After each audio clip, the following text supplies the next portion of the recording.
The year was 1884, and the dust of the plains clung to every rider like a second skin.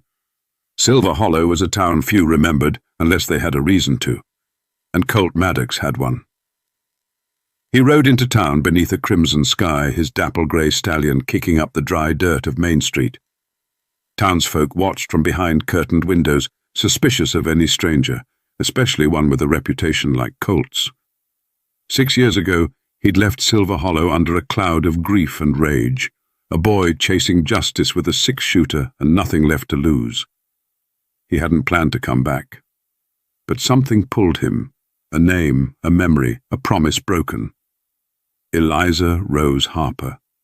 He hadn't seen her since the day he left, when she stood barefoot on her father's porch, tears streaking down her dust-covered cheeks. "Don't do this, Colt," she'd begged. "You'll lose yourself." He had, and now he'd returned, not seeking redemption, but hoping it might find him anyway. The Harper Ranch lay on the edge of town, past the cottonwood trees and the creek where they used to swim as kids. It looked different now. More fences, more scars, less laughter. He saw her near the corral, mending a broken gate. She wore her father's old hat, sleeves rolled to the elbows, a rifle slung across her back like a warning. The years had changed her, leaner, tougher, a wildfire in her gaze. But when she looked up and saw him, time folded in on itself. "Colt Maddox," she said, not quite a whisper, not quite a curse. He dismounted slowly, hands raised in peace. "Didn't expect a welcome party." "You won't get one," she snapped, walking past him. He followed. "Eliza, I just want to talk. You lost that right when you left without saying goodbye." He stopped. "You said not to go. And you did anyway." She turned then, eyes locked on his. There it was. The pain, the fury, the love buried so deep it nearly didn't survive. That night, Colt stayed at the old boarding house. The walls creaked like ghosts, and his dreams were full of gunfire and Eliza's voice calling his name. He learned quickly that Silver Hollow was under new rule. Silas Thorne, a cattle baron from the south, had bought up half the valley. He wanted the Harper Ranch, wanted it bad, and Eliza was the last thing in his way. She'd refused his offers, and now he sent men to intimidate her, sabotage her fences, poison her wells. Colt couldn't walk away. Not again. He rode out to her ranch before dawn. "I'm staying," he told her, "not for the town, not for a fight, for you." She didn't answer right away. Then, "If you're staying, you work. I don't need a hero, I need help." And so he did, hauling feed, fixing fence posts, teaching her ranch hands how to shoot straight and stand tall. Day by day, the ice between them began to thaw. The days were long and blistering, but the nights were different. Cool winds rolled off the prairie, carrying with them old songs and unsaid things. One evening, after a long day branding cattle, Eliza sat beside Colt on the porch. Stars bloomed overhead. "You used to talk about leaving this place," she said quietly. "Said it was too small for your dreams." "I thought vengeance was bigger than love," he replied. She glanced at him. "And now?" He looked back.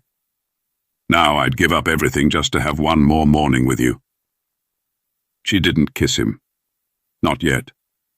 But her hand found his, and in that silence, something unspoken passed between them, a beginning wrapped in all their endings.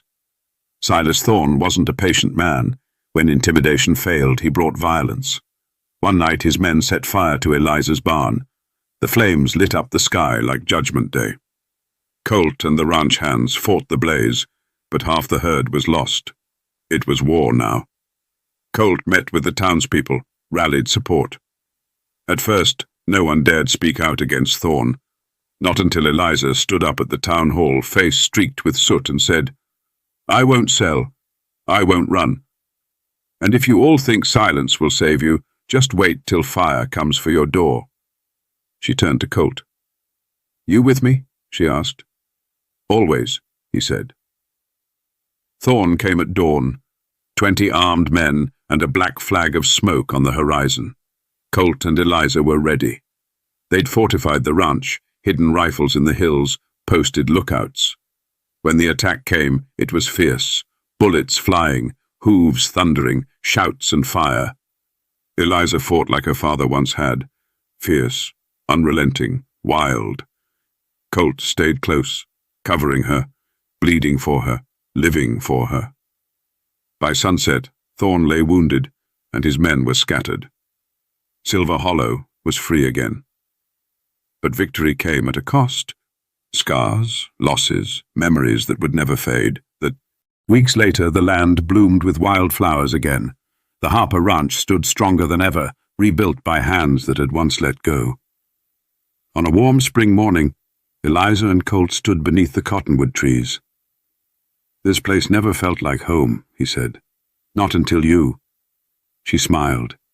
"Then stay. Grow old with me under this sky." He kissed her, gentle, firm, like a vow, and as the prairie wind sang around them, they knew. Love, like the land, endures. It bends, it breaks, but it always grows back, wild, stubborn, and beautiful.